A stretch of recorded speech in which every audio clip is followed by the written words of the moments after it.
Hola, ¿qué tal? ¿Cómo están? Muy buenas tardes. Bienvenidos una vez más a Raíces Radicales. Hoy es sábado y hoy le vamos a dar precisamente a este programa, como su nombre lo dice, un giro radical de 180 grados. Y hoy tenemos de invitado a alguien que nos va a hablar de esta fiesta que está por celebrarse ya en los últimos 2 lunes de este mes aquí en Oaxaca. Y nadie mejor, y como siempre para mí, es un honor tener con nosotros al maestro Guillermo Marín, que nos va a dar un pequeño intro con respecto a la Guelaguetza, y de ahí vamos a ir haciendo una charla que se va a ir pues volviendo bastante interesante. Maestro, ¿cómo está? Muy buenas tardes. Buenas tardes, pues muy bien, muy contento y pues listo para el programa. Muy bien, maestro, pues la Guelaguetza, maestro, la historia de la Guelaguetza realmente tiene una connotación ancestral. La Guelaguetza, maestro. Ya nuestros viejos abuelos celebraban la Guelaguetza tal y como la conocemos. No, definitivamente no. Es que son varias cosas diferentes. El concepto de Guelaguetza es un concepto de solidaridad de los pueblos de la náhuatl, que no solamente es de los zapotecos o de los mixtecos o de los mayas. Hay que acordarnos que somos hijos de los hijos de una de las 6 civilizaciones más antiguas de la humanidad, con más de 10.000 años de existencia. Y hemos dicho que una de las cosas sobresalientes de la civilización de la náhuatl es que mantuvo una unidad en la diversidad, es decir, podían convivir grupos o personas y culturas diversas, respetándose mutuamente y dándosele el lugar que cada una merecía. Entonces, la Guelaguetza es una forma ancestral de la náhuatl de ser recíproco. Cuando alguien necesita en la comunidad algo, es apoyado por otras personas o por la misma comunidad. Y eso es la Guelaguetza. Entonces, desde esa perspectiva, esa acción solidaria, por ejemplo, de que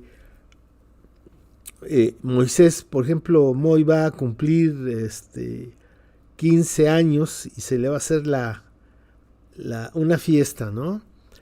Entonces, los padrinos, los primos, los hermanos de los papás del niño, que tiene un compromiso, entre comillas, con la comunidad, va a recibir el apoyo de su gente para realizar esa fiesta. Y se tenía la idea del libro de la Guelaguetza, que era un cuaderno. Y ahí se apuntaba lo que cada persona, cada familia aportaba solidariamente con con el evento, ¿no? Entonces se ponía, por ejemplo, don José López para el casamiento de Laurita, trajo 2 costales de frijol, ¿no? Y se apuntaba como Guelaguetza. Y cuando este señor tenía otro compromiso, se dice entre comillas, en la comunidad, que tenía que hacer una fiesta, todo esto, pues es toda nuestra forma de ser y entender el mundo. Porque también puede ser la partida de un ser querido. Hay compromiso y se les tiene que atender a las personas.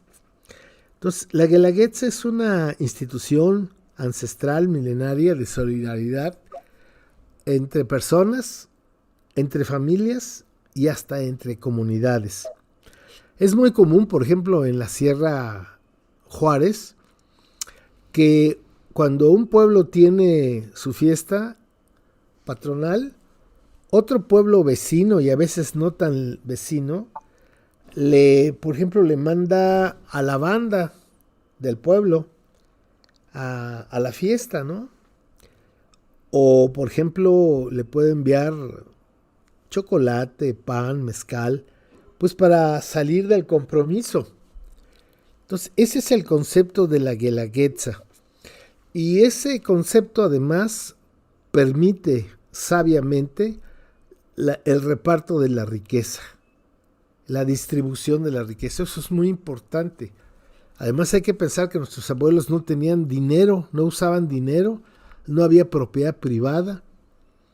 Entonces el trueque o en este caso actos de solidaridad pues son muy valiosos que fortalecen a la comunidad. Por otra parte, se supone que en 1932, en la mañana de ese día, empezó a temblar en la ciudad de Oaxaca. Dicen que estuvo temblando todo el día. Y lo afortunado es que como fue de día, ya la gente estaba hasta en la calle y por eso hubo muy pocos personas heridas o muertas. Lo cierto es que la ciudad quedó hecha pedazos, ¿no? Media ciudad se cayó. La gente pudiente, pues Oaxaca era una crisis, no había comida, no había medicina. Pues hay que ubicarnos en ese 1932. Entonces la gente pudiente y no tan pudiente se fueron a la Ciudad de México. Y pues Oaxaca, ciudad, se quedó sin gente y sin dinero. Entonces se supone que iría el presidente en turno a celebrar los 400 años supuestamente de la existencia de la ciudad de Oaxaca, lo cual hoy sabemos que es totalmente equivocado. Hay quien dice, los mesurados, que la ciudad de Oaxaca tiene 500 años de antigüedad. Bueno, perdón, no 500 años. Hay personas que dicen que la ciudad de Oaxaca pues se inició 5 siglos antes de que llegaran los invasores. Otros decimos que no, que probablemente sea del 1500 antes de Cristo. ¿Por qué? Bueno, porque en San José del Mogote ya está la presencia de formas culturales muy avanzadas de carácter olmeca. Es decir, se supone que San José del Mogote es una estructura que crearon los llamados olmecas, 1500 a.C. Entonces yo supongo que la ciudad de Oaxaca es más o menos coetánea de San José del Mogote, mínimo del año 1500 a.C. Los historiadores hispanistas tratan de borrar la historia verdadera y sobre ella escriben sus mentiras hispánicas. Ellos nos quieren hacer creer que fueron los españoles los que crearon la ciudad de Oaxaca. Totalmente falso. Y falso porque hay elementos no solamente físicos, sino en la memoria histórica está presente esto. Ellos, los españoles, decían que, bueno, ellos vinieron a fundar esta ciudad, pero no es cierto. Se supone, y eso es algo muy importante, a mí un día me llamaron de parte del maestro Toledo para que hiciera un documento donde se sustentara una demanda judicial porque el cerro ¿cómo le llaman? El cerro del Fortín, era un lugar sagrado y que no se podía hacer ahí ¿cómo se llama este lugar que después hicieron en las canteras? Un auditorio, un centro de convenciones. Entonces el maestro Toledo con el grupo de Oaxaca, ProWax, hicieron una defensa jurídica y con el documento que yo hicieron una defensa cultural. Y el documento que yo hice se basaba y explicaba por qué era un sitio sagrado. El concepto de Oaxacac está compuesto de un término que es en la punta de la nariz.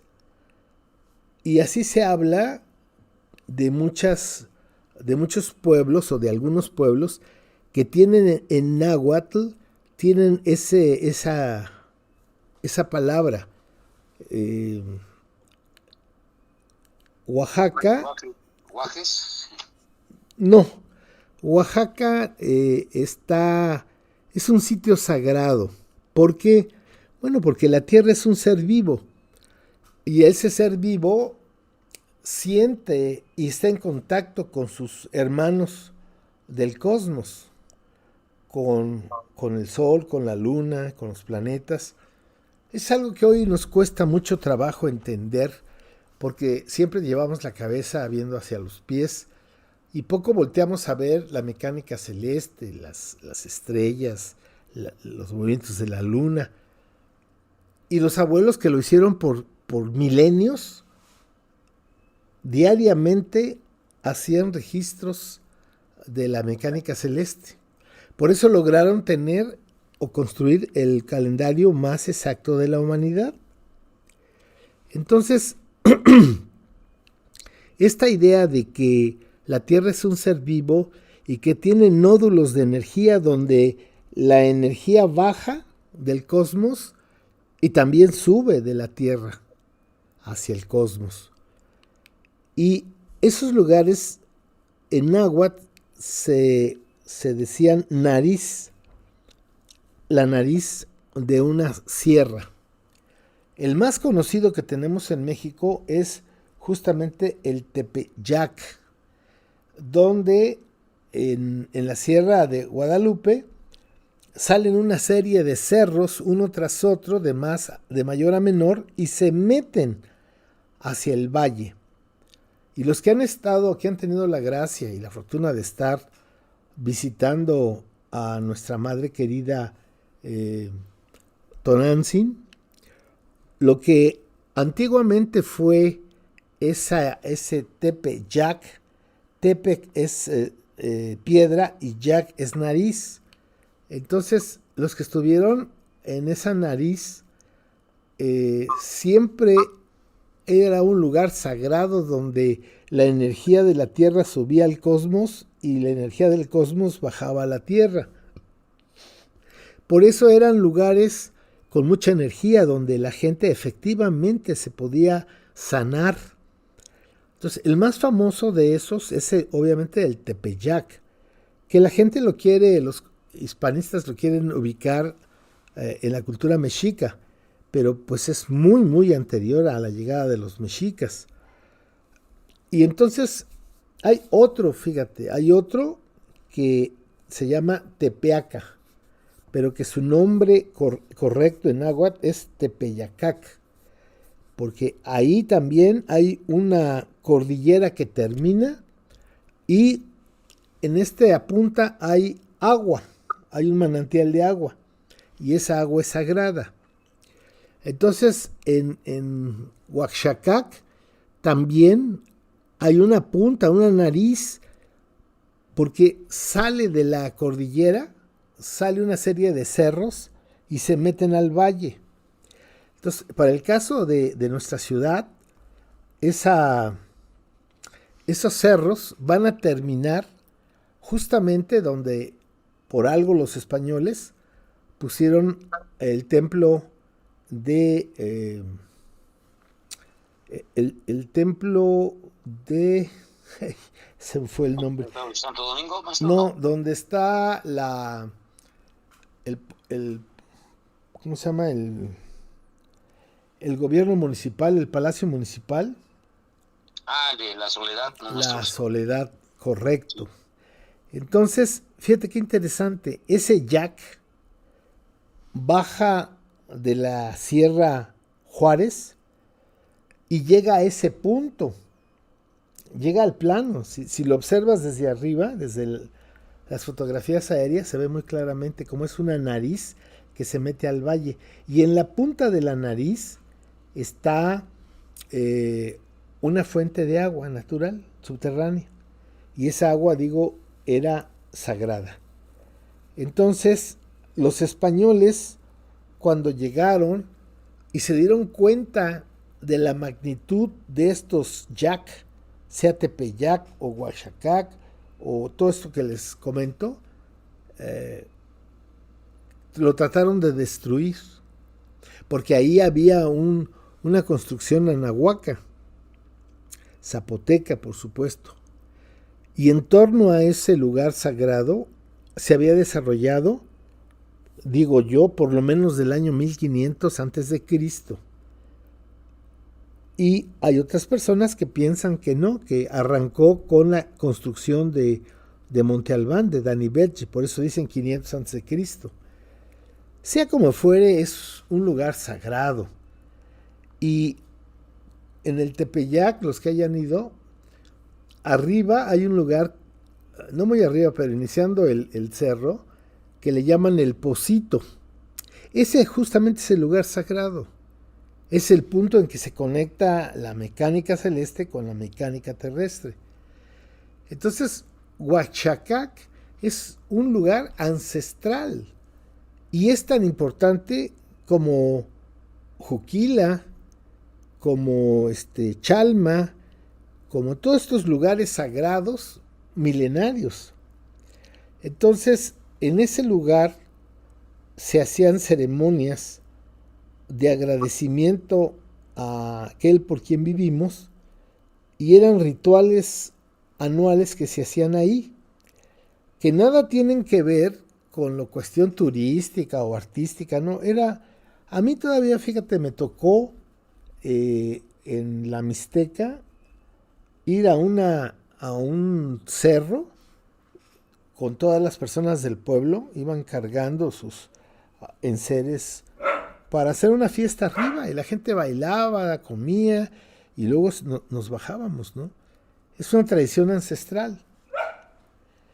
Entonces, cada año se hacía eso. Desgraciadamente, por el terremoto, pues Oaxaca quedó realmente en las ruinas, literalmente.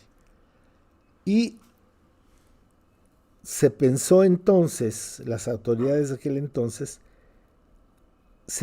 pensaron que como esta venida del presidente coincidía con esta fiesta de la Rotonda de las Azucenas, porque en el periodo colonial, si bien se destruyó los edificios que estaban en torno a este lugar sagrado, y los invito a que vayan al Templo de la Soledad, y al entrar por la puerta principal, inmediatamente a mano derecha, está ese lugar donde emanaba agua.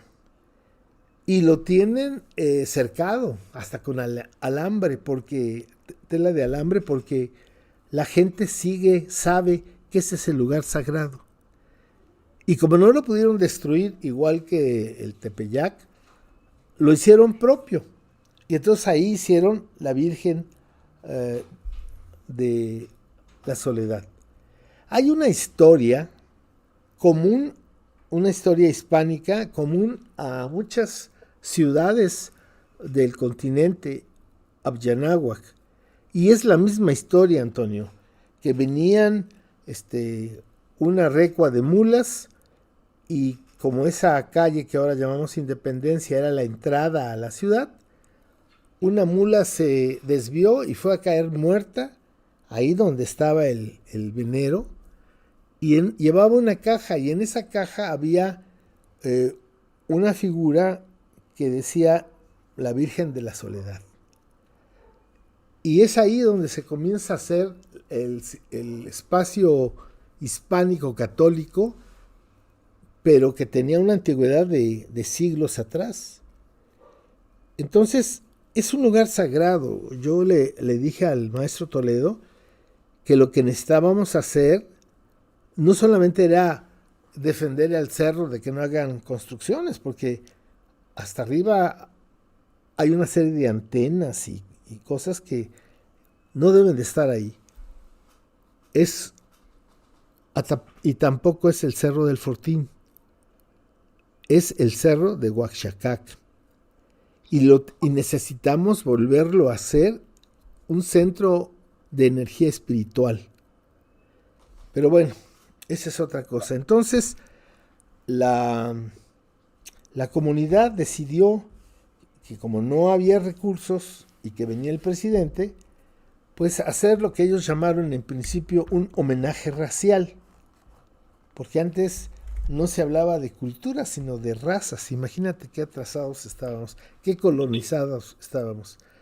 Y entonces se preparó en ese lugar en que la gente iba a su lunes del cerro, a comer, a escuchar música, a bailar, música que iban bandas.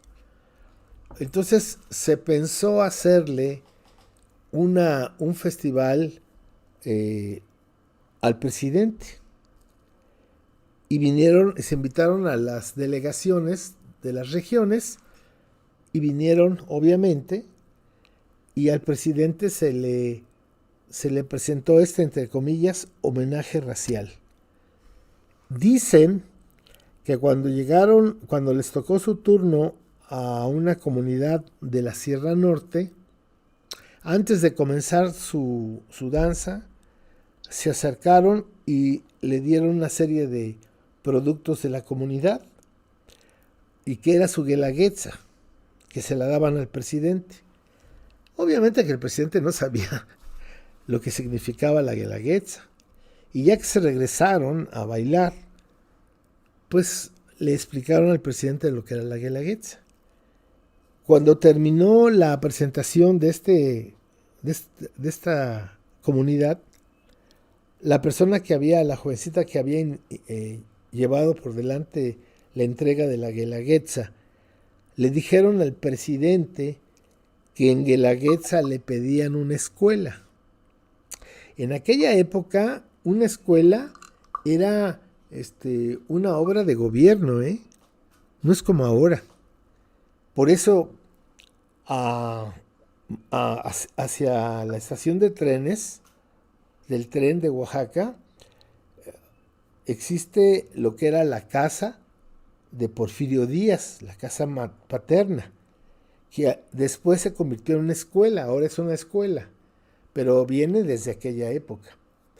Entonces, el caso está en que, pues, el gobierno, el presidente dijo, hágase y cúmplase, ¿no? Y se hizo después esa escuela en la sierra.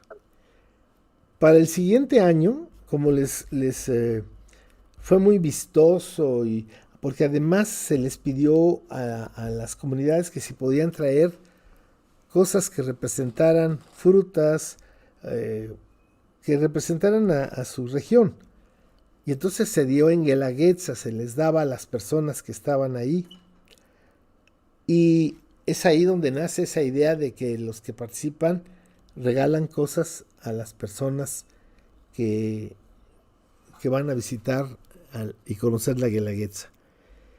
Y de ahí comienza entonces la idea ya no de homenaje racial, sino al siguiente año ya se empezó a hablar de la Guelaguetza. La Guelaguetza no es como actividad, no es una creación ancestral de los zapotecos.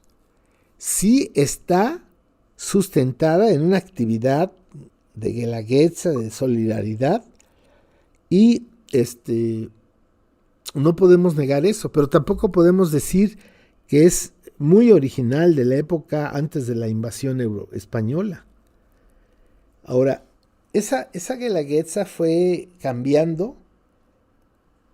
Hay fotografías donde se ve pues simplemente la tierra aplanada y sobre ella hay algunas tablones como asientos. Era muy sencilla y muy humilde esa presentación que llamaban de Guelaguetza. Pero al tiempo empezó cada vez a tener mayor importancia. Y tal vez la importancia más grande que tiene la Guelaguetza es que si partimos de 1932, el presidente vino en el tren verde olivo. Venir a Oaxaca era algo extraordinario, 1932. O sea, no tan fácil como ahora va y viene uno.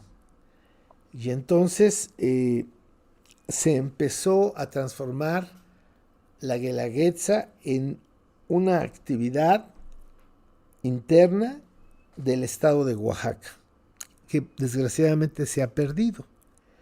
¿Y a qué me refiero, Antonio? Que en un estado que tiene por fortuna tantas montañas, como dijo el poeta, viajar por Oaxaca es como volar, porque las montañas están muy altas. Entonces, la gente que venía a la Guelaguetza, pues era pues no tanto turistas, eran personas que valoraban las manifestaciones culturales. Y entonces, lo más importante, decía yo, de la Guelaguetza, es que en ese estado que estaban de incomunicación, el hecho de reunirse las 7 regiones con el señor gobernador era un acto político muy importante. Por eso es la importancia política que tenía la Guelaguetza. Nunca fue desde el principio como hoy, ¿no? Que es un negocio. No, fue una expresión solidaria, cultural, trascendente, y que además permitió a las autoridades estatales tener una actividad en contacto con las regiones en un solo espacio. Y las regiones llegaban a ofrecerle no solamente estos productos simbólicos al gobierno de Oaxaca, al gobernador, sino también lo ofrecían a las personas que estaban ahí, a los invitados. Entonces, así se fue llevando esa Guelaguetza y cada vez iba siendo más como más propia. A mí me tocó, siendo director de la Casa de la Cultura de Oaxaca durante los 80s, pues participar en esas actividades. Y yo me acuerdo cómo los gobernadores, porque yo trabajé con 3 gobernadores, pues hacían reuniones de trabajo para ver lo de la Guelaguetza. Y era una fiesta de la comunidad oaxaqueña. No era una fiesta para el turismo. Era un espacio de encuentro entre las propias regiones y ellas con su autoridad máxima. Eso para mí es lo más importante de la Guelaguetza, que se tome como una actividad propia, interna, nuestra, no que se ofrezca turísticamente a los locales, a los internacionales, ¿no? La esencia de esa actividad es una demostración que, a pesar de la incomunicación, porque las regiones son casi imposibles de acceder, ¿no? Entonces, para mí eso es lo más importante, pero desgraciadamente con el tiempo, la voracidad de los turistólogos, de los empresarios, de los hoteles, de los restaurantes, ahora de los bares, ¿no? Porque ahora Oaxaca, la ciudad de Oaxaca, se ha convertido en una cantina inmensa, ¿no? Pero las personas de la iniciativa privada transnacional, nacional y local se han ido apoderando de esa actividad y, como yo siempre digo, el dinero es el alma y el arma de Satanás. Ahora lo que mueve esa actividad, pues es el dinero. Y el gobernador que rompió esa tradición política, que unía a las regiones entre sí y de ellas con el gobernador fue Diodoro Carrasco. Diodoro Carrasco comenzó a utilizar la Guelaguetza con fines políticos y lo más triste, fines políticos personales. Y tanto le redituó ese trabajo que luego lo trajeron, se lo acercaron los del PAN, etcétera, ¿no? Pero siguió un poco vigente, aunque ya desapareció, pero siguió un poco vigente por esa, entre comillas, amigos que hacía Diodoro Carrasco. Él escogía a los invitados que para él le convenían. Y a tal punto que mandó a hacer un baño con mármol para sus invitados. No para el público en general, para sus invitados. En el auditorio. Por supuesto, ¿no? Entonces, y era muy impresionante porque una vez pedí, yo tengo 40 años de escribir en El Imparcial, y pedí ir a cubrir la Guelaguetza. Y me dieron mi gafete y me dejaron pasar. Y escribí un artículo que se llama A los pies de la Guelaguetza, porque donde estaba yo, me movía por un pasillo, pues eran los pies. Y lo interesante de eso es que uno sabe lo que es un pie de guarache centenario y un pie de cenicienta, ¿no? Sin callos y blanco y todo, ¿no? No sé si logro explicar mi... Totalmente, maestro. Bueno, yo sí conocí los pies de mi abuelo. Y eran unos pies con la piel partida, ¿no? Se veía hasta las cuarteaduras en sus plantas de sus pies. Claro. Y sienta, obviamente, pues los que nunca han pisado el piso, ¿no? Nunca han andado descalzos. Porque, fíjate una cosa, que la Guelaguetza como actividad involucra muchos problemas, porque también cuando trabajaba en Tustepec en la Casa de la Cultura,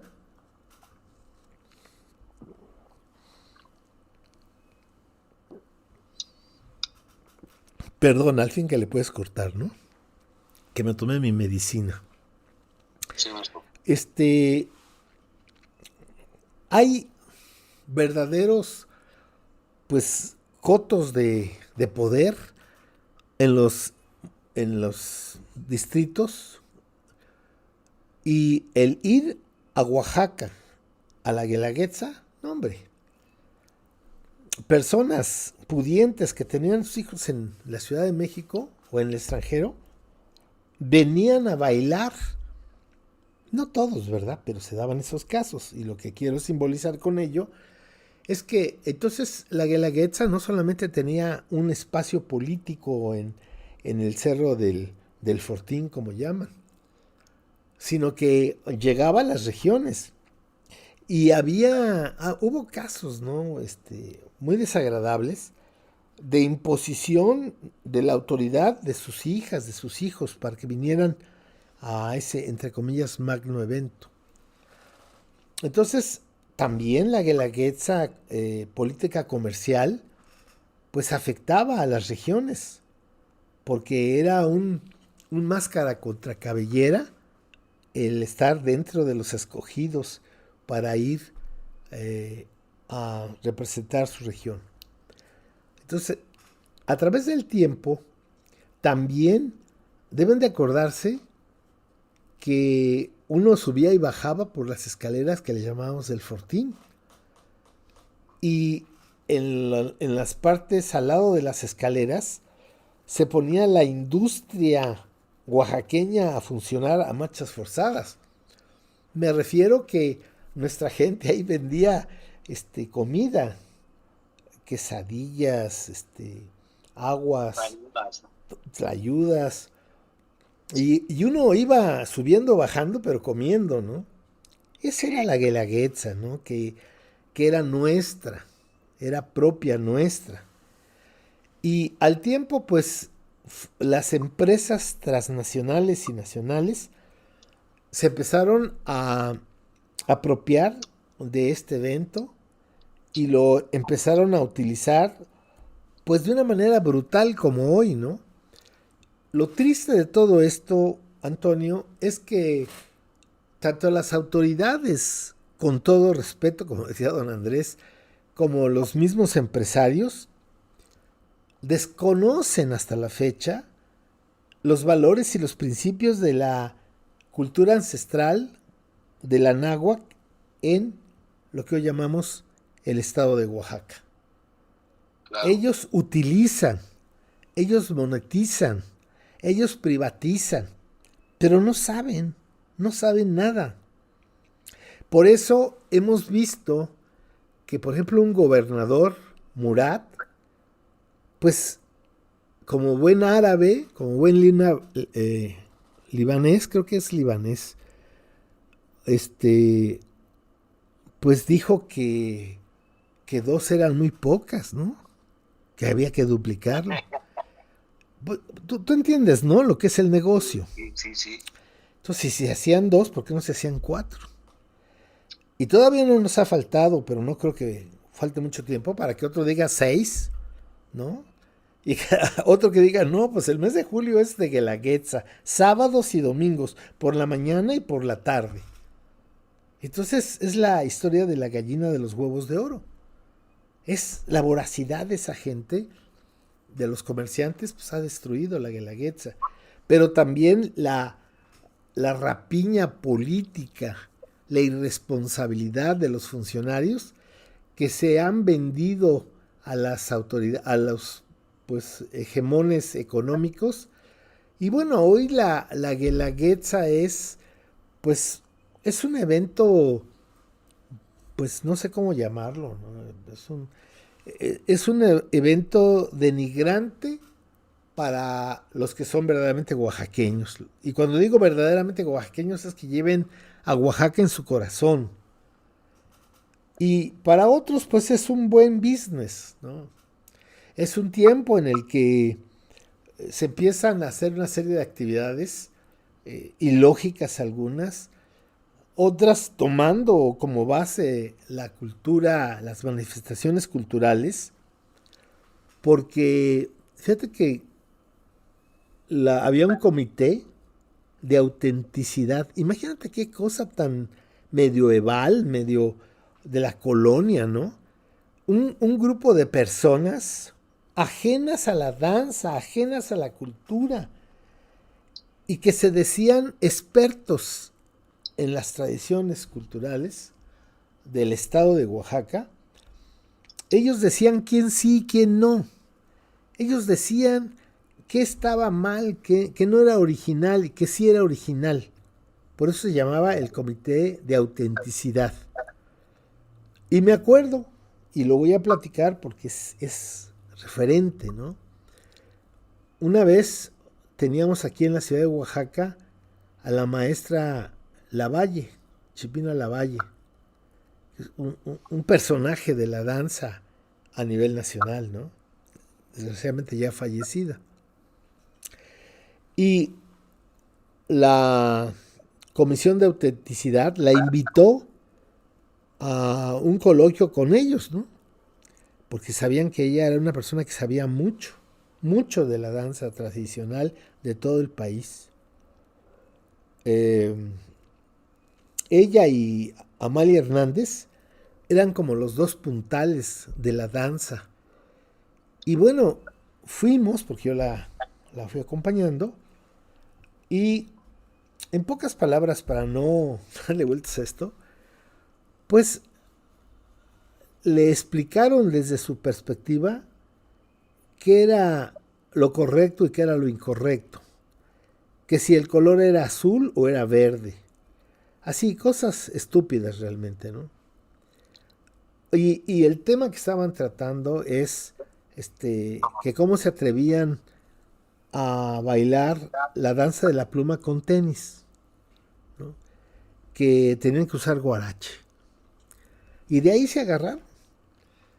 Y cuando le tocó hablar a la maestra, les dijo que la habían sorprendido mucho, porque ella pensaba que iba a hablar con expertos de la cultura oaxaqueña, pero pues que realmente ellos se daba cuenta que no sabían y que tenían más prejuicios que juicios, ¿no?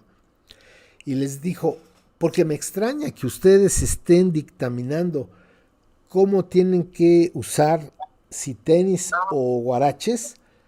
Primero déjenme decirles que ni los guaraches se usaron. Lo que se usaban eran cacles. Y se quedaron así como, ¿cómo cacles? Sí, en esa época lo que se usó cuando se comenzó con la danza de la pluma eran cacles.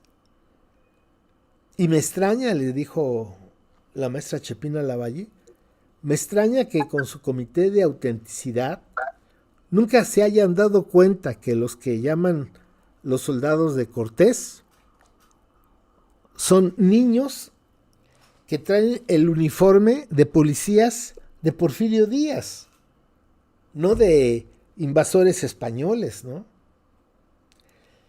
¿Por qué ustedes no han cambiado eso? ¿Cómo es posible que acepten entonces que los niños bailen con vestuario del porfiriato?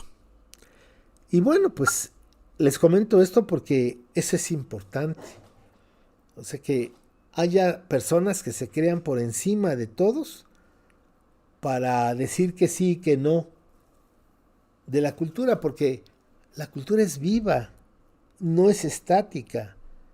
No es lo mismo la guelaguetza de ahora que la de hace 15 años o la de hace 50 años.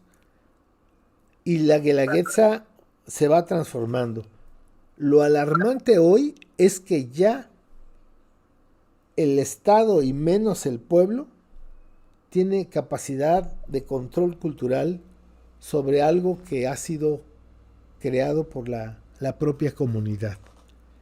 Entonces, bueno, las danzas, pues sí es un espectáculo bonito, ¿no? Hay que recordar también que la sección 22 ya creó su propia guelaguetza. A mí me tocó cuando era profesor invitado en el sistema educativo del estado de California. En 2 ocasiones tuve el honor de estar como, entre comillas, como locutor de la guelaguetza, porque pues yo más o menos sí sabía yo de las tradiciones y de las costumbres, ¿no? Por cierto, cuando era director de la Casa de la Cultura, muy seguido usaban el patio de atrás, al cual estaba mi oficina, las famosas cenas guelaguetzas del gobernador, ¿no? Entonces yo estaba harto de escuchar la guelaguetza. Pero bueno, esa es, en mi punto de vista, la tristeza de el camino que ha seguido la guelaguetza, que ha caído en manos de gente que, ¿sabes? Ahorita me acordé por lo que estoy diciendo, que Jesús de Nazaret siempre se identificó como un pacifista, diríamos hoy. Él no quería la violencia.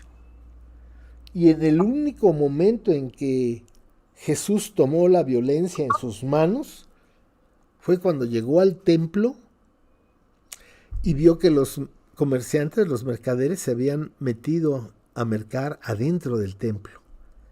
Y entonces lo sacó a fuetazos, ¿no? Porque cómo se atrevían a hacer eso, ¿no? Por el lucro, ¿no?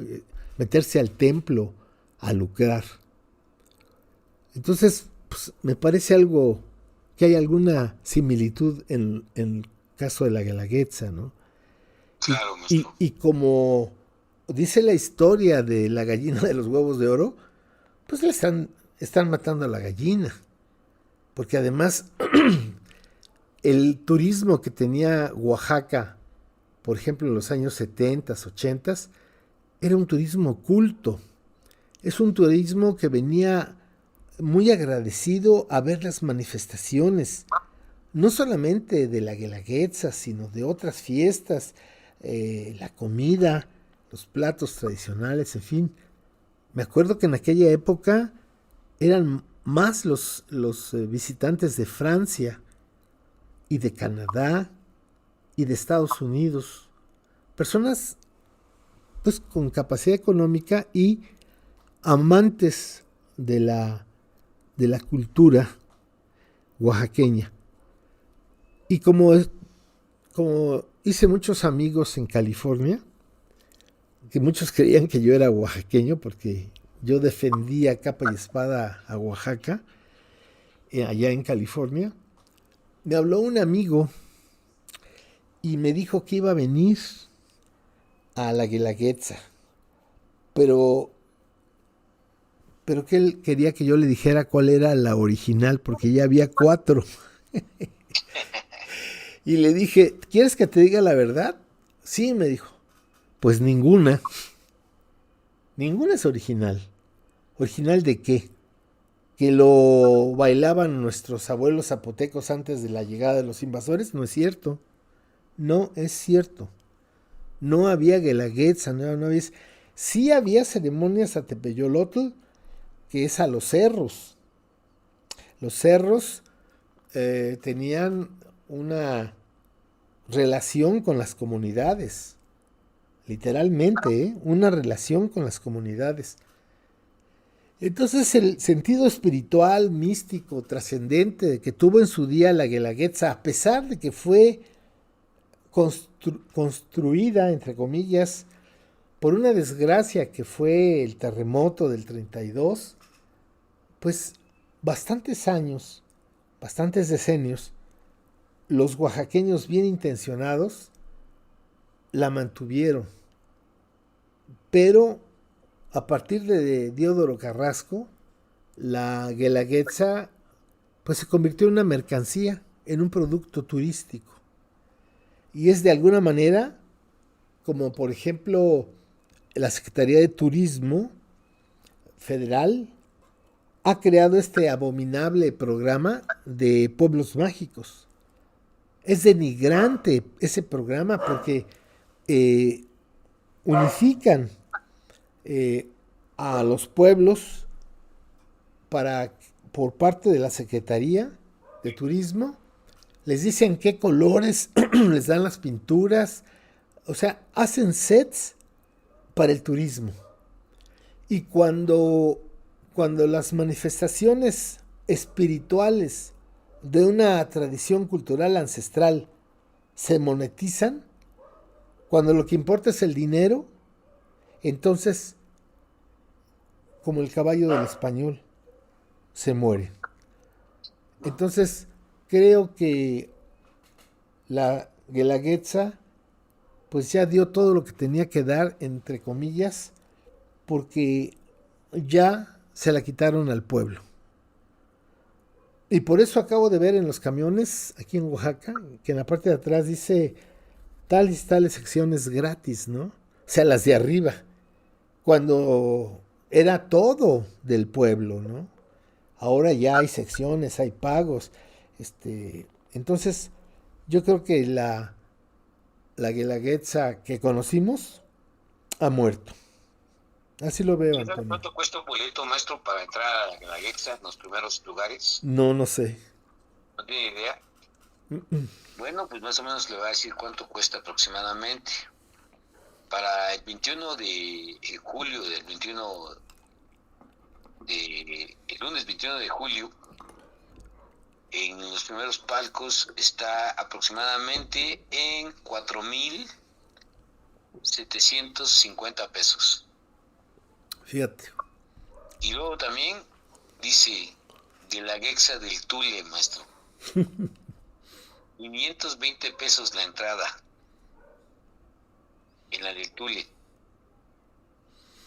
Pues es un punto muy interesante que hemos llegado ahí, de que yo creé un concepto que salió de mi corazón, porque yo no nací en Oaxaca físicamente, yo nací espiritualmente en Oaxaca. yo me hice ser humano al penetrar a las culturas ancestrales. Eso es lo que me permitió llegar a la conclusión, Antonio, de que Oaxaca es la reserva espiritual de la náhuac. Y cuando trabajaba en la Casa de la Cultura, me tocaba a veces atender a invitados, ¿no? Y generalmente escuchaba yo mucho esto, de que, oiga, esto en mi pueblo, en mi ciudad, en mi pueblo, se hacía, pero ya no se hace.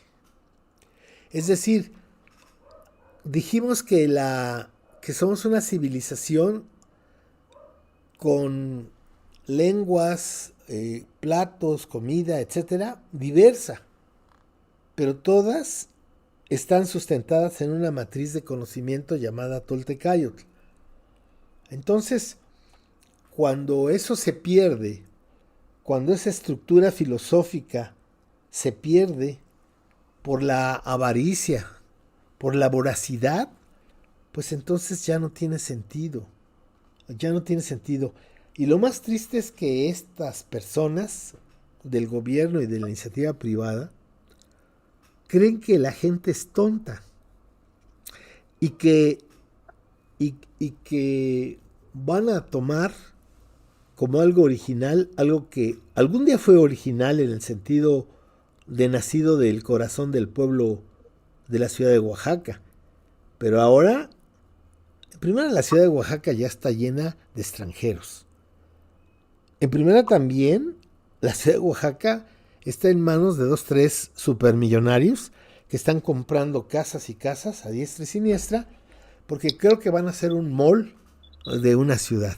Pero bueno, el que ha ido a Guanajuato, a San Miguel y todos estos lugares, sabrán que ahí hasta el dólar circula y la gente habla inglés.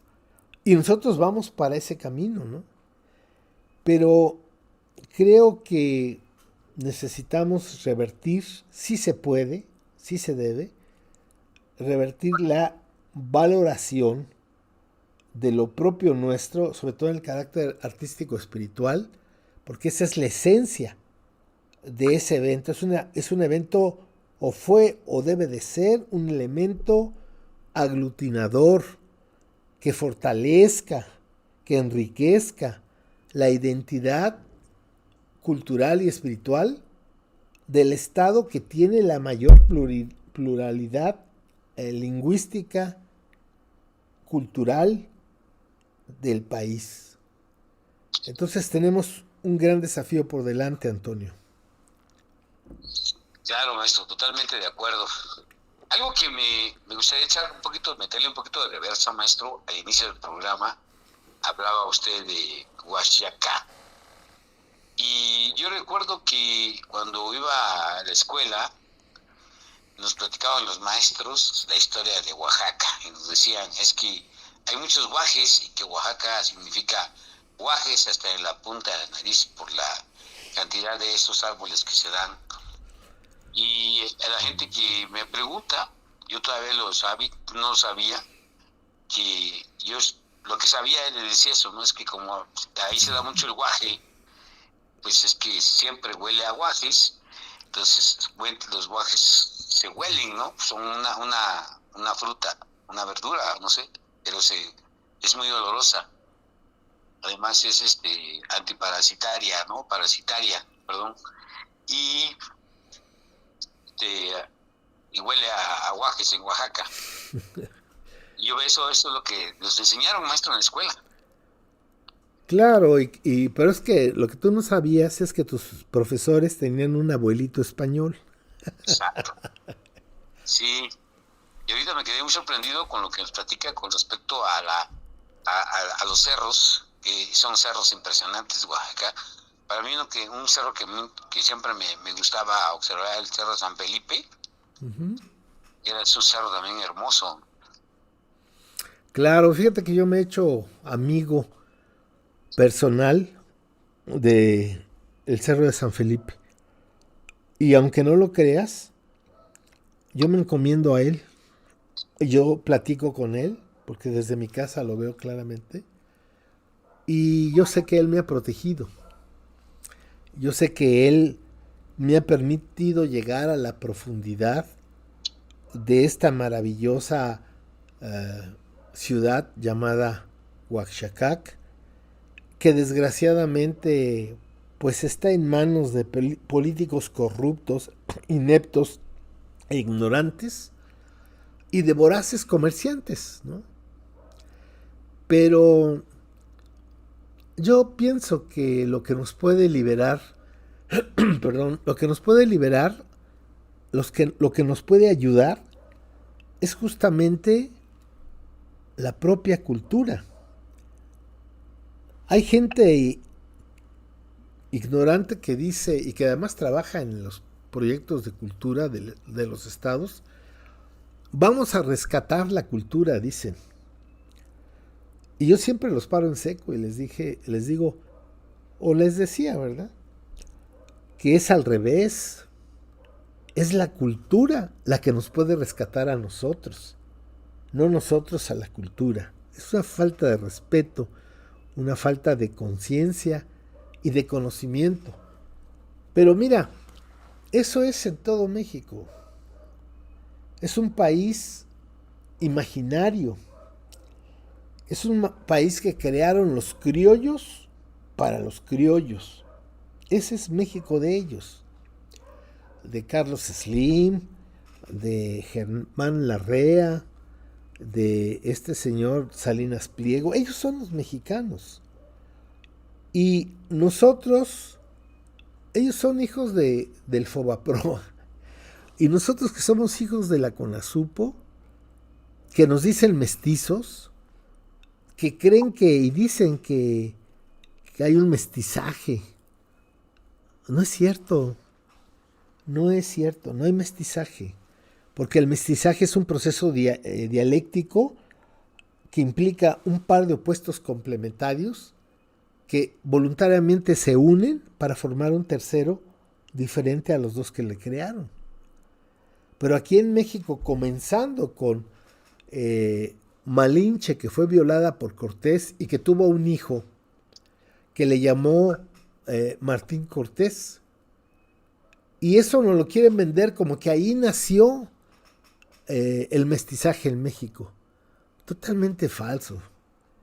En todo caso, si a esas vamos, la violación, habría que hablar del marinero español Gonzalo Guerrero, que naufragó en las costas de Chetumal en 1511 y que se hizo maya, aprendió a hablar maya, vivió entre los mayas y, porque era joven, se enamoró de una doncella llamada Sacilja, se casó en la tradición maya y fue la primera familia mestiza porque tuvieron 3 chilpayates. Esos niños, ese matrimonio de amor, es el símbolo para mí del mestizaje. Pero lo que hoy nos quieren decir, porque Cortés trajo a su esposa de Cuba, una señora que se apellidaba Juárez, por cierto, y tuvo con ella un hijo, al cual Cortés le llamó Martín Cortés. Entonces en la historia oficial hay 2 Martín Cortés. Unos dicen que el Martín Cortés, marqués del Valle de Oaxaca, o sea, el de la española. Y Martín Cortés, hijo de Malinche, le llaman el bastardo. Así es la historia escrita por los españoles y por los criollos. Entonces, bueno, Oaxaca tiene muchas cosas, y sí, las está perdiendo. Y sobre todo porque la gente se ha ido de Oaxaca, especialmente a Estados Unidos, y regresa con otros valores y otros principios. Para mí eso es lo más duro.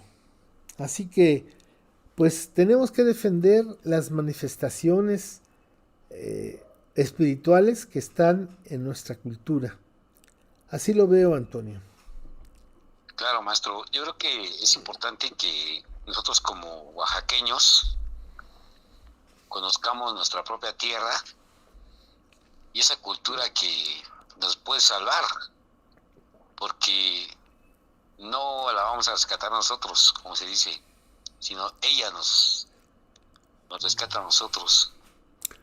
Fíjate, una vez me preguntaron, eso que acabas de decir, a ver, dígamelo, con peras y manzanas. Y entonces yo le respondí a esta persona, bueno, lo que nos han heredado nuestros ancestros y que está en nuestro corazón y que está en nuestra mente, tal vez adormecida, tal vez camuflajeada para resistir, porque aquí no ha habido una conquista. Se mantiene una lucha de los invasores contra los invadidos, los resistentes.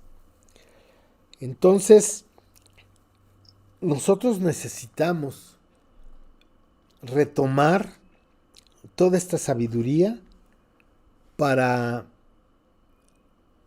ser mejores personas. ¿Y de qué manera me va a ayudar la sabiduría zapoteca para ser una mejor persona? Pues te diría, en primera, que dejaría de ser consumista, que dejaría de estar pensando en el dinero, en cómo hacerme de dinero, legal o ilegalmente, a manos llenas. Me ayudaría la cultura zapoteca a volver a ser humilde, a ser austero, a ser frugal, a ser solidario, fraterno. Si esos valores de nuestros abuelos los implementáramos en nuestra vida cotidiana, y no te estoy diciendo ponerte plumas y ponerte a danzar y luego irte a las zonas arqueológicas, cambiarte el nombre, sembrarte un nombre en zapoteco, en náhuatl, hacerte unos tatuajes. Ese es consumismo. Eso es prostituir los valores de una civilización ancestral. Yo creo que necesitamos retomar esos valores que tuvieron nuestros ancestros y que les permitieron hacer cosas impresionantes como es la montaña del Jaguar, Monte Albán. Entonces sí, hay muchas cosas que podemos retomar, reaprender, reutilizar, ¿no? El ser solidarios, el hacernos guelaguetza, no solamente económica, hasta guelaguetza de apapacho, ¿no? Porque a veces traemos el arrastrando la cobija, ¿no? Entonces yo creo que esa forma que todavía existe en la mayoría de las comunidades de las 16 culturas ancestrales, yo creo que eso es lo que nos puede salvar. Bueno, eso es lo que yo creo, Antonio. Totalmente, maestro. Hay una frase, no sé si la dijo el maestro Francisco Toledo, y muy a propósito, hablando de cultura, dice, la frase es, en alguna vez la escuché al maestro Francisco Toledo, dijo que la cultura es el antídoto de la violencia. Otra vez, por favor. Que la cultura es el antídoto de la violencia. Claro, claro. ¿Y si la dijo el maestro Toledo o es de alguna otra persona, maestro? Pues que yo sepa, no, es más, yo no la había escuchado. Yo lo digo de otra manera. Yo digo que la gente ignorante, cuando discute, se enoja para darse la razón. Porque son tan perezosos, tan flojos, tan irresponsables, que a veces se ponen a hablar de cosas que no saben. Ay, cómo me gusta un dicho, que nunca me lo logro aprender completamente, pero siempre se lo pregunta a Lucecita y ella me da, siempre me falta el tercero. Si siguiéramos nosotros puntualmente esto que dice, no vayas a donde no te quieren. No hables de lo que no sabes. Y siempre me falta el tercero. ¿Tú lo conoces? No, maestro, no. Pues imagínate, no vayas donde no te quieran. No hables de lo que no sepas. Y el otro No que te es metas así. en lo que no te importa, ¿no? También. Ándale, exactamente. Sí, sí. No te metas en lo que no te importa. Es decir, como a veces reiteradamente digo, que el perro nace perro, el gato nace gato, no necesita ir a la escuela para ser perro y gato. Pero el ser humano nace o se hace. Y por supuesto que se hace. ¿Y qué es lo que lo hace? La cultura, la educación. Eso es lo que nos forma y también lo que nos deforma. Yo sigo muy impresionado, Antonio, de lo que está haciendo China. Yo los invito a las personas que todavía le entran a la internet, que en Google, no, ¿cómo se llama? YouTube, busque conocer a la China moderna. Se va uno para atrás, ¿eh? Los chinos están haciendo cosas verdaderamente increíbles. Y estas cuestiones que no solamente son tecnológicas, la pregunta es, ¿cómo en 70 años de ser un país pobre y corrupto, en 70 años son la punta de lanza del siglo XXI? ¿Quién les vino a enseñar, marcianos, lunáticos, o de otras galaxias, o estos que llaman intramundo, ¿no? Los que dicen que viven adentro de la Tierra? ¿Quién les enseñó todo lo que ellos saben? ¿Quién les enseñó a descubrir cosas increíbles? Pues los mismos chinos. ¿A través de qué? De la educación. Pero una educación de calidad. A mí me da mucha tristeza ver al magisterio mexicano trayendo banderas rojas con una hoz y un martillo y hablar del socialismo y del comunismo. Pues son personas que son flojas, que son cómodas. Eso ya pasó. Eso no va a servir. Si la Alemania oriental, que estuvo en poder de los rusos y que se le obligó a manejar el socialismo, no hicieron de la Alemania oriental una superpotencia a través de los medios del socialismo, pues demuestran pues que si los alemanes no lo pudieron hacer, nadie lo va a hacer. Es decir, tengo un amigo marxista, marciólogo y medio marciano, que dice que el día que las personas dejen la propiedad privada y dejen de adorar el dinero, ese día se va a llegar al comunismo. Y pues yo le dije, oye, pero si eso lo hicieron nuestros abuelos por miles de años. Y no lo creyó, ¿eh? No lo creyó. Necesitamos descubrirnos a nosotros mismos y entender que nosotros tenemos muchas manifestaciones culturales que no las entendemos porque las hemos llevado a lo folclórico y con ello al turismo. Entonces, ahora están haciendo, por ejemplo, la ciudad de Oaxaca, la misma guelaguetza, para servir a usted, patrón. A ver, ¿cómo quiere usted la guelaguetza? ¿No? Y pues le hago un estacionamiento para que no tenga problemas. Oiga, y le hago esto, le pongo su baño con mármol para que usted, pues, defeque cortésmente, ¿no? Entonces yo creo que el problema es que no sabemos que no sabemos. Somos un país colonizado, con un pueblo colonizador, que desprecia lo propio y exalta lo ajeno. un pueblo que es ignorante de sí mismo. Yo conocí a oaxaqueños de la ciudad de Oaxaca que nunca habían ido a Monte Albán. Entonces, pues eso lo dice todo, Antonio. Sí, claro. Sí, es importante que conozcamos a nuestra tierra, pero me dio mucha risa ahorita lo que dijo de que cómo quiere su Guelaguetza. Hay una parte que platicamos usted y yo en alguna ocasión sobre los bailables y uno de los bailables más vistosos y de ello que a mucha gente le gusta es este baile de donde salen puras mujeres bailando con una piña. Flor de piña. Flor de piña. No sé si nos pueda platicar un poquito al respecto, maestro, de este baile. Con mucho susto.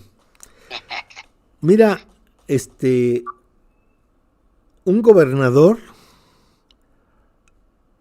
se dio cuenta que no estaba presente en la Guelaguetza Tuxtepec. Y entonces mandó a un músico a hacerle una danza para que en la Guelaguetza se representara. Y a una maestra de danza que yo conocí, por cierto, le pidió que hiciera la coreografía, que esencialmente es un cancán. Eso es lo que es la danza de la piña. Pero para seguir adelante, te voy a hablar de algo que la gente no quiere recordar. Tuxtepec, no me acuerdo del año, pero allá por los 40 sufrió una gran inundación. Y en el centro de la ciudad había un teatro de 2 pisos, algo así, y ahí la gente se fue a subir porque el agua, ahí parados, estaba a unos 70. Y ahora tú ves para abajo, no hombre,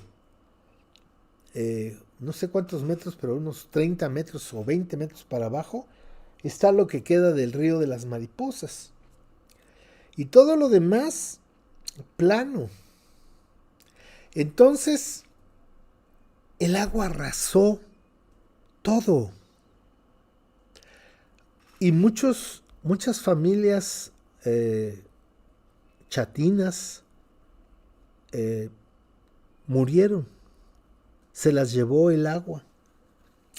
Y entonces los extranjeros o mexicanos, comerciantes, ganaderos, que se salvaron, se guarecieron en lo que hoy se conoce como también hay unos cerros que están ahí en la ciudad de Oaxaca, cruzando el puente de Oaxaca allá, a la mano izquierda, el Castillo se llama, la colonia del Castillo, que está en alto.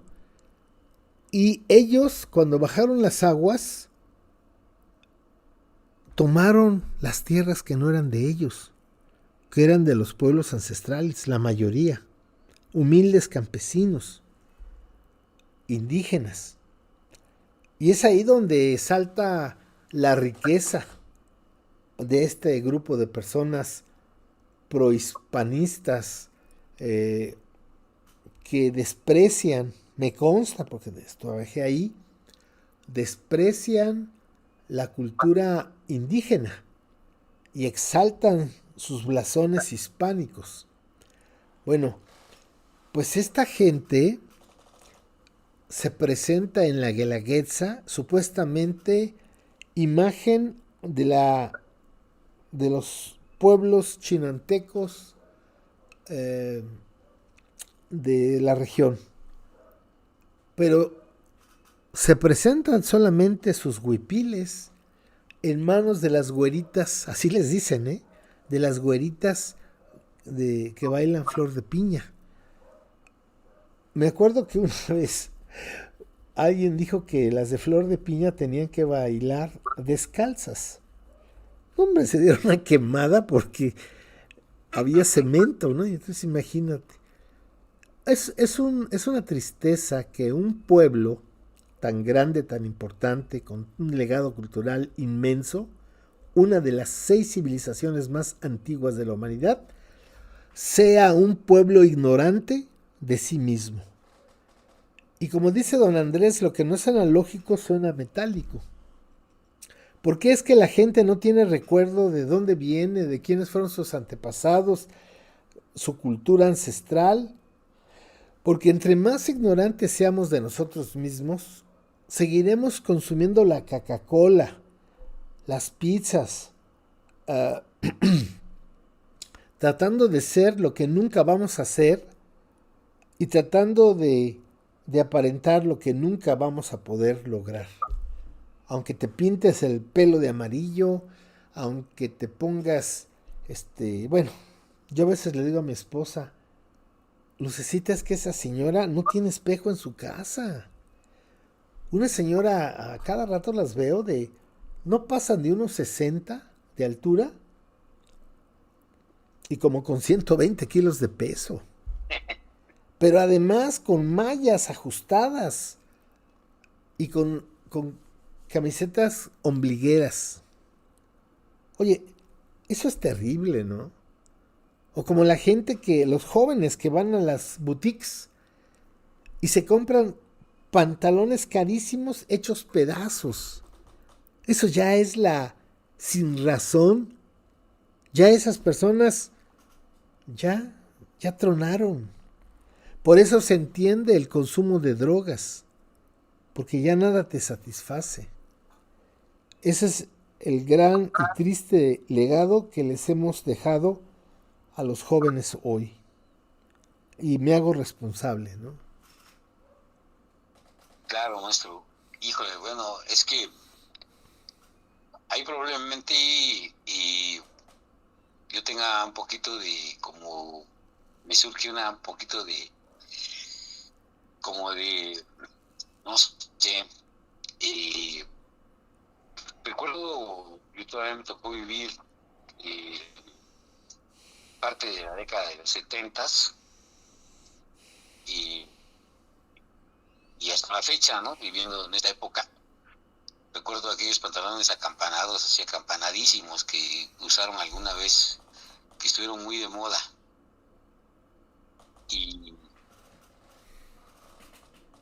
Pero yo creo que también, como dice el dicho, ¿no? El hábito no hace al monje.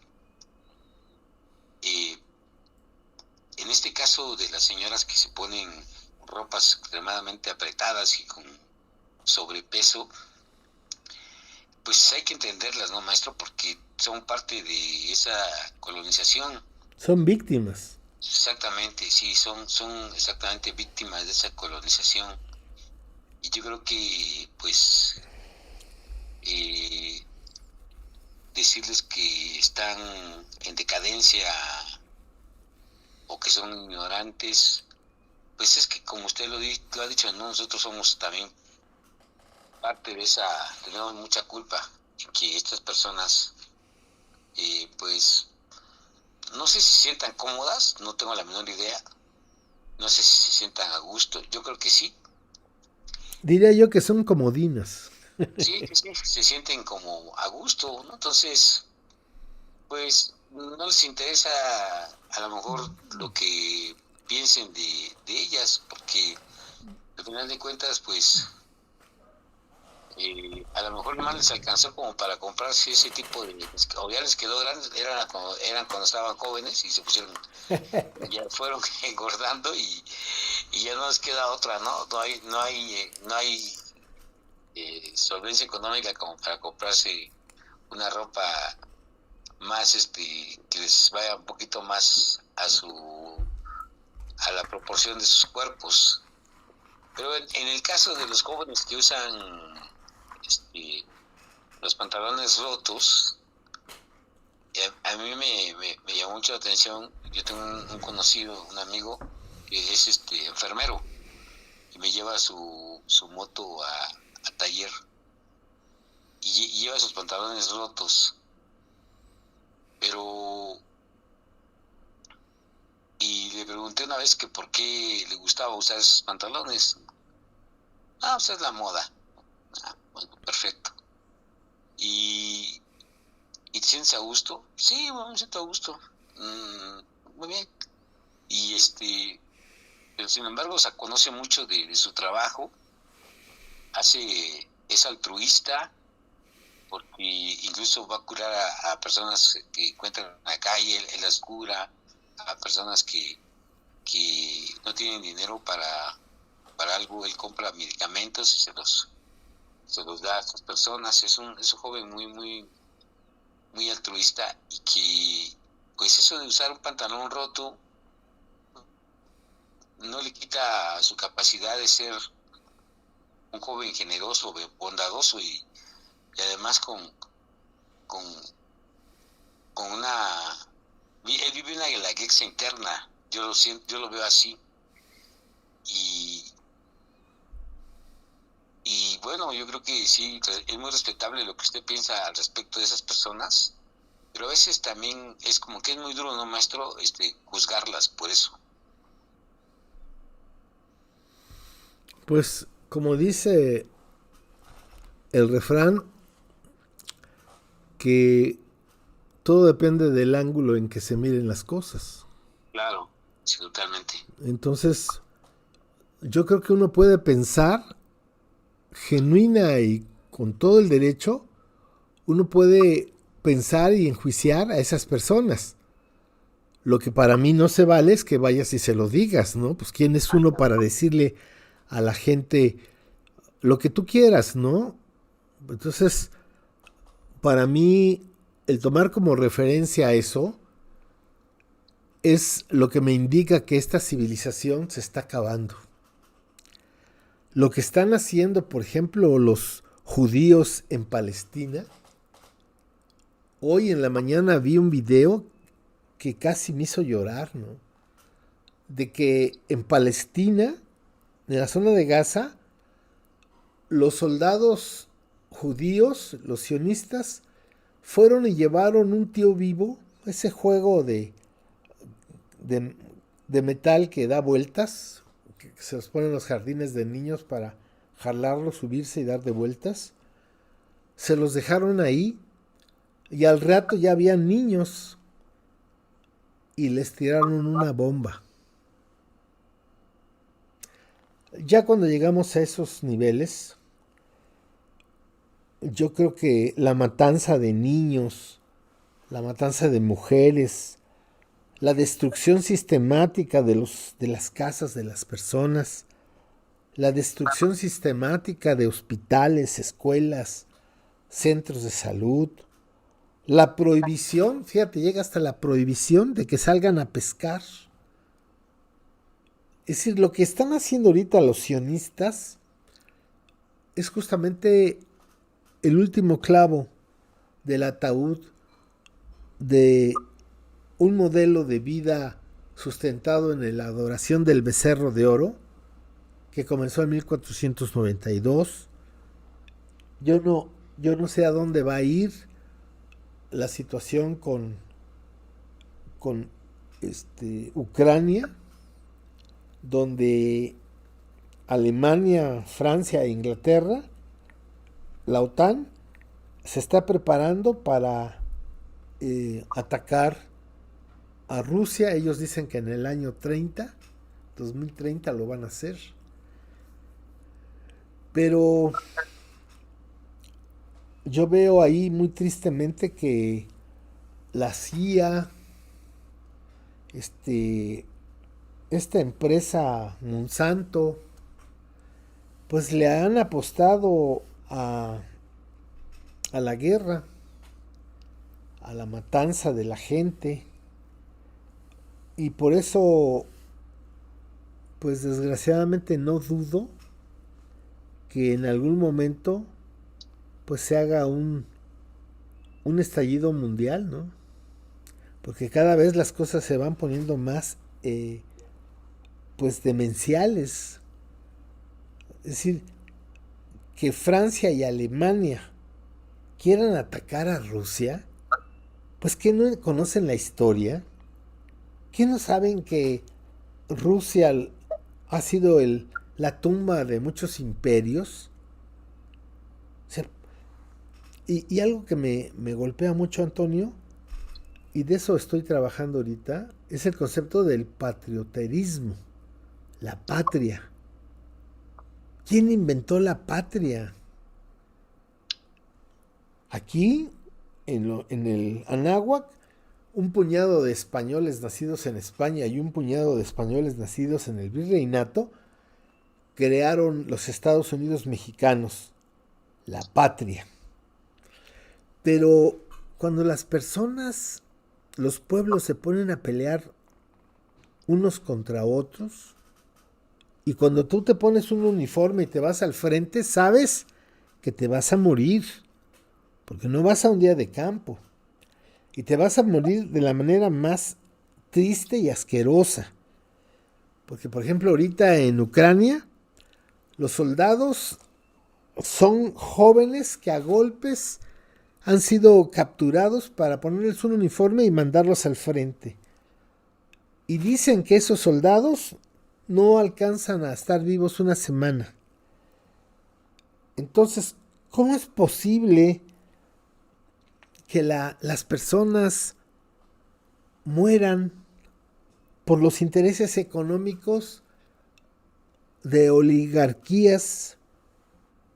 Porque el señor Putin no está defendiendo al pueblo ruso. Los presidentes de las autoridades de Alemania y de Inglaterra y de Francia no están defendiendo a su pueblo, a sus pueblos. Están defendiendo los intereses económicos de minorías creando estas oligarquías. La guerra es el mejor negocio y creo que no entendemos eso. O sea, por eso digo que el joven que ahorra o se compra un pantalón hecho jirones, o que un joven soldado israelí pueda lanzarle una bomba a unos niños, yo ahí ya no, ya sale de mis capacidades. Me da vergüenza como humano, y que además nadie diga nada, ¿no? Que todo el mundo voltee a otro lado, y que el sionismo mundial está tras las personas que decimos esto. Y lo digo con toda responsabilidad. No podemos quedarnos callados, porque si no nos convertimos también en represores, asesinos, ¿no? Ay, Antonio, ¿qué podemos decir de la Guelaguetza y la tercera guerra nuclear del mundo? Qué radical, sí. Sí, maestro. Ahorita que hablaba precisamente de lo que se planea para que atacara Rusia en el 2030, me acordé de hay un video, maestro, donde encuentran a Emmanuel Macron con el canciller alemán Friedrich Merz, y al británico, ¿no? A Keir, ¿cómo se llama? Keir Starmer, en una reunión, y tienen cocaína en su mesa. No sé si vio ese video, maestro. Sí, van en un tren. Un tren. Por eso están tan Ucrania, apretaditos. van a Ucrania, ¿no? Si no me equivoco.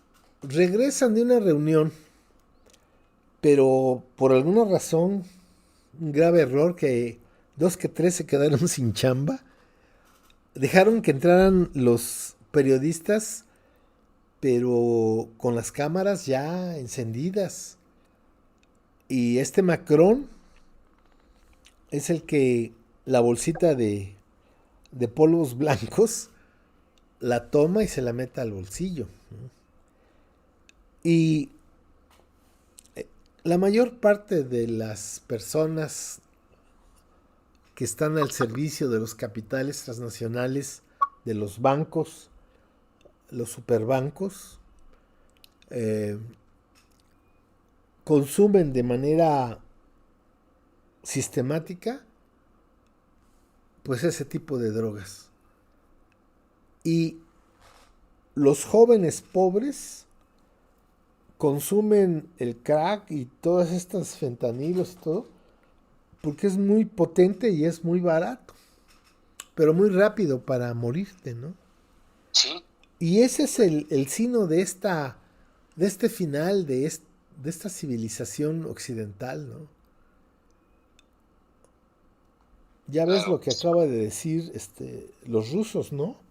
Que así como Estados Unidos está ofreciendo poner misiles contra Rusia en los países que los rodean, pues que Rusia podría poner también misiles en Cuba, en Venezuela y en México, ¿tú crees?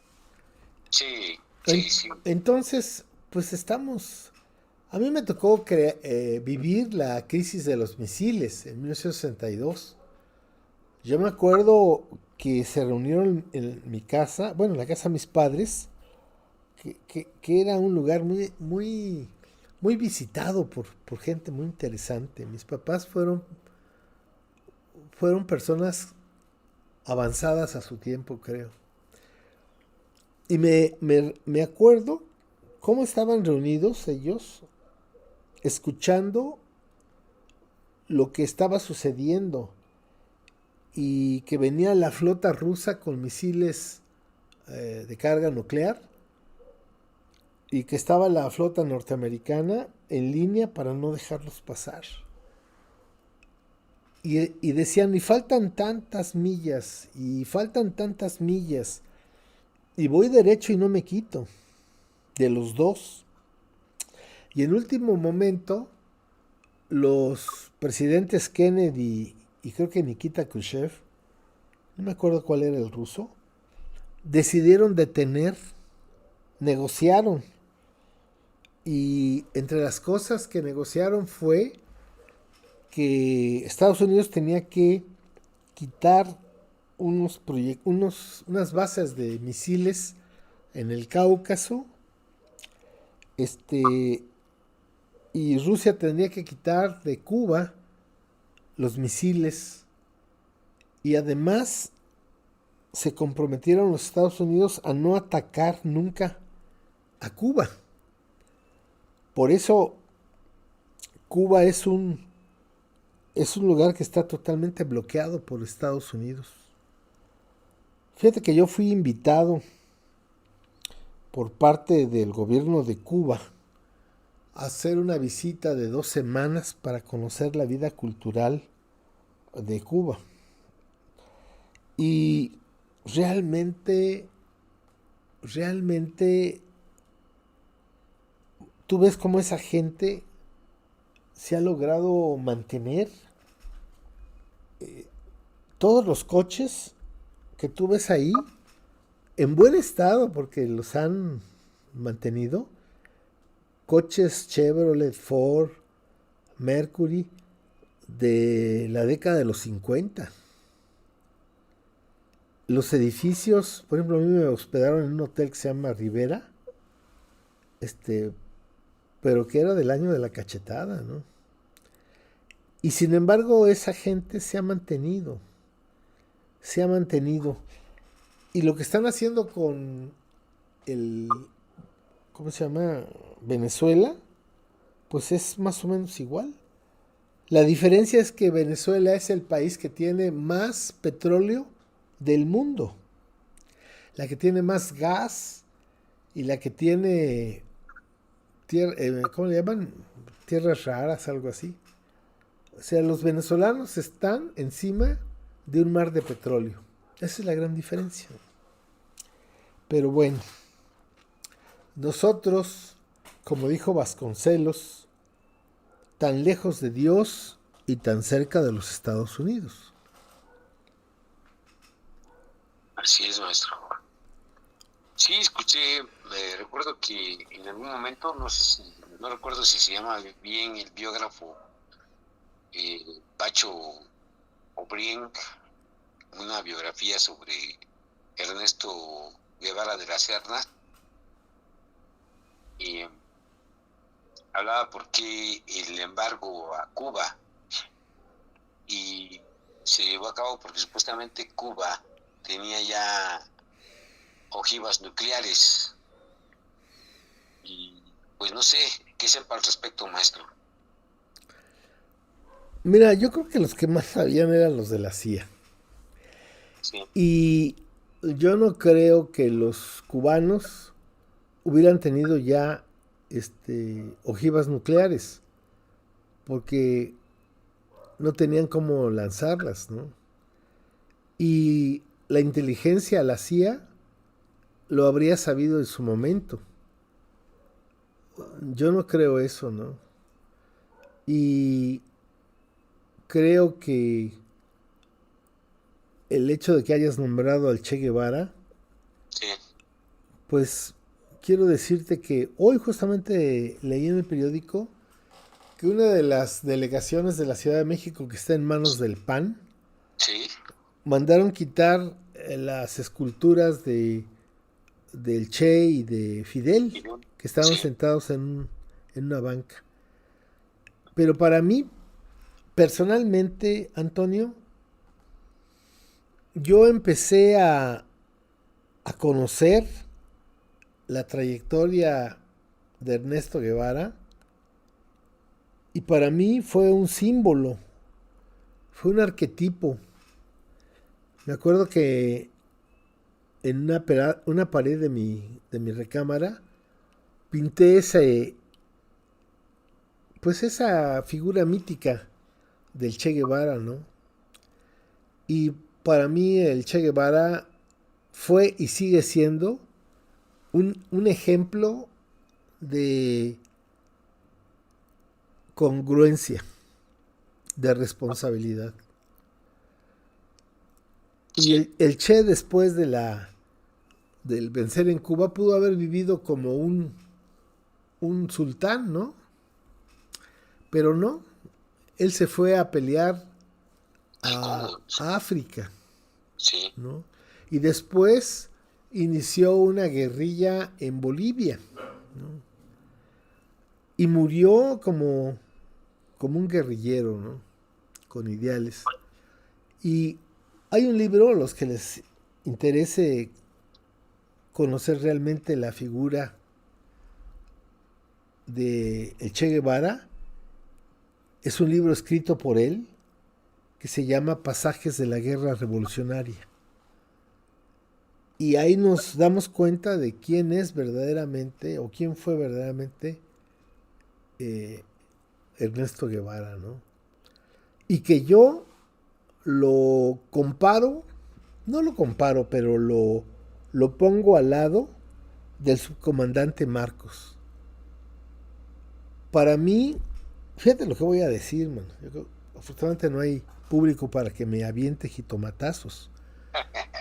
Pero para mí, el subcomandante Marcos eh, ha superado al Che Guevara. Nada más que no es famoso. Cuando en el 94 surgió el EZLN,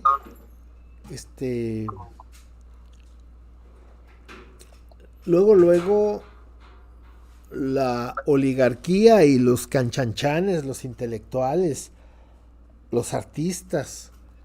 Salinas mandó hacer un desplegado en todos los periódicos nacionales, y yo lo tengo, que decía que extranjeros eh, estaban manipulando a los indígenas, que la revolución que presentaban los zapatistas era un plan diabólico. Bueno, creo que no usaban esa palabra, pero algo así. para desestabilizar México y quitarnos, también se hablaba, no en ese documento, pero en ese entonces se hablaba de que los guatemaltecos querían recuperar Chiapas, porque un día Chiapas fue de Guatemala. ¿Y quién eran 100 intelectuales que firmaban, los abajo firmantes, ¿no? 100. ¿Quién crees que era el número uno? Ernesto Che Guevara. No, no, no, no. Octavio Paz.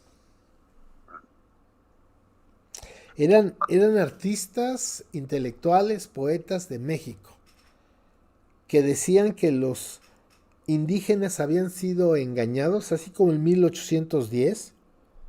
Un curita trinquetero engañó a los pueblos y los asusó para pelear contra los gachupines. Algo así, más o menos, ¿no? Sí, sí, sí. Pero yo dije en esa época que podía ser cierto. No teníamos elementos en ese mes de enero, no teníamos elementos para definir si era cierto o no era cierto. Pero Sí. yo escribí en el Imparcial, y ahí está, que si es cierto, si era cierto eso, en pocos años veríamos al obispo de Chiapas, a, al subcomandante Marcos, al obispo lo veríamos representando México en el Vaticano, y a Marcos peleando una gobernatura o una diputación federal. Porque así es, ¿no? Sí. Entonces, fíjate cuántos años el subcomandante Marcos ha vivido en la selva, en las selvas de Chiapas. Y déjame No lo hemos decirte, visto en pero Curul, no, maestro. No, no lo hemos visto en un curul en el Senado. no te escucho bien. Que no lo hemos visto en una curul en el Senado. Claro. Pero yo te Sí. aseguro que, que no es fácil vivir 30 años metido en la selva, man. Entonces, el lema del Che Guevara era crear 1, 2, 3 Vietnames. Y Marcos es un poeta. Y Marcos simplemente, por eso lo nombraron subcomandante, porque los comandantes eran mayas o son mayas. Y Marcos fue un interlocutor o sigue siendo un interlocutor de los pueblos en rebeldía, los insurgentes indios mayas. Él simplemente es un interlocutor. Entonces nos quitan a la civilización de la náhuatl, le quitan toda posibilidad de inteligencia, de trascendencia.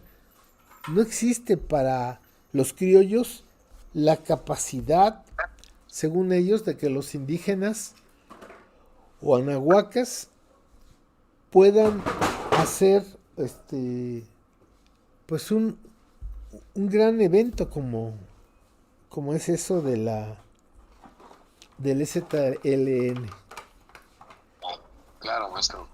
Maestro, pues le ofrezco una gran disculpa porque, le digo, quienes intelectuales firmaron lo de supuestamente por qué el estallido de el movimiento del STLN el 1 de enero de 1994, dije Ernesto Che Guevara, no, si Ernesto Che Guevara muere en 1967.